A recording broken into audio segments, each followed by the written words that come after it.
La médecine de demain sera technologique. On aura vraisemblablement beaucoup d'avancées sur tout ce qui est intelligence artificielle. Il faut considérer toutes ces avancées technologiques comme des outils plus performants pour mieux soigner.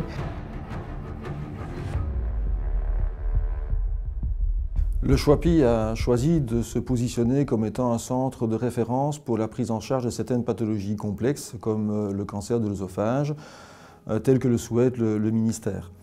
Cela entraîne le développement de collaboration entre différents hôpitaux du réseau, mais également en dehors du réseau. Les patients de ces entités hospitalières sont transférés dans notre service de chirurgie au niveau du Schwappi pour la prise en charge de ces pathologies complexes.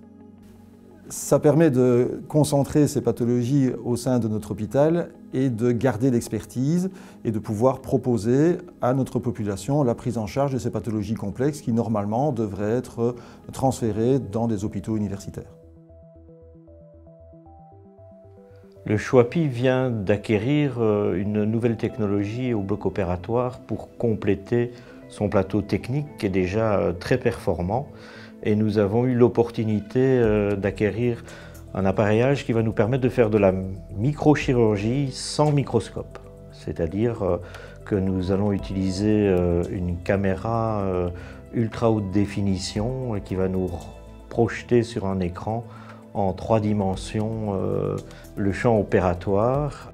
Ici, l'intervention étant projetée dans la salle d'opération même, tout le monde suit la chirurgie et on arrive à faire une chirurgie immersive.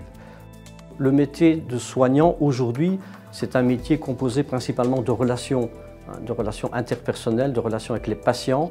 Et donc il y a certainement des éléments d'empathie, d'écoute, de patience à avoir avec nos patients. Donc c'est l'élément essentiel, me semble-t-il, à côté bien sûr d'une expertise technique qui est demandée pour pouvoir pratiquer des soins de qualité. Je pense que nous avons le devoir de continuellement s'instruire, être au taquet pour les nouveautés, les nouvelles maladies. Un des exemples dont on parlait tout à l'heure, c'est ce fameux syndrome qu'on appelle le MISC, le Multi-Inflammatory Syndrome C pour Children, enfants, qui est une pathologie qui est survenue dans le décours du Covid. Et nous avions anticipé les choses puisque nous avions présenté déjà à une réunion ce syndrome alors qu'on n'avait pas encore connu de cas semblables. Et lorsque nous avons été confrontés à des enfants qui étaient atteints de cette maladie, nous avons pu rapidement faire le diagnostic et les sauver. L'hôpital digital, on est en train de le construire maintenant. Et donc, dans les briques, on est en train de faire passer des tuyaux dans tous les sens, des tuyaux à information. Et ces tuyaux à information, on va les utiliser pour plein de choses.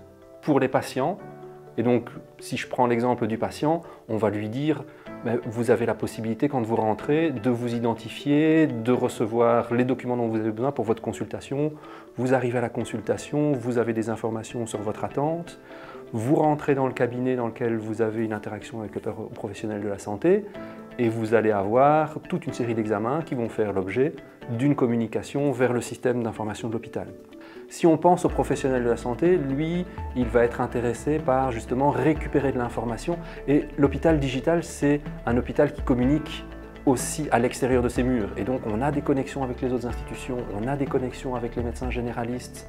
Et c'est au travers de ces échanges sécurisés, en mettant à disposition de chacun des usagers de l'hôpital, qu'il soit professionnel de la santé ou patient, les informations dont il a besoin et bénéficie de tout ce qui a déjà été collecté comme information autour de lui.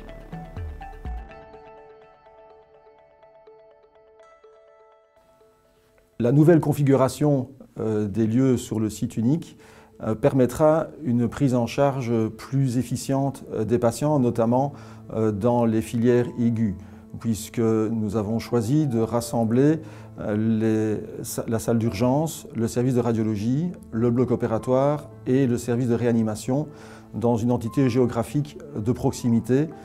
Le site unique va être un formidable outil de développement de la médecine au sein de notre institution.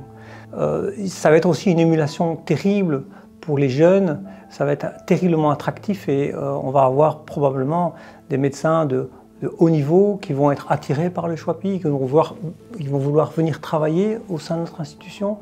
Et un exemple, c'est que peut-être on aura un chirurgien urologue pédiatrique qui pourrait venir rejoindre l'équipe des urologues et à qui on pourrait confier des enfants qu'on envoie pour l'instant dans d'autres institutions de type universitaire.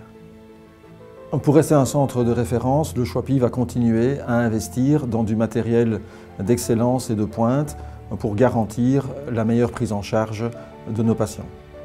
Concernant la neurochirurgie, on a depuis plus de 25 ans eu l'avantage d'avoir un seul service pour tout le Hainaut-Picard.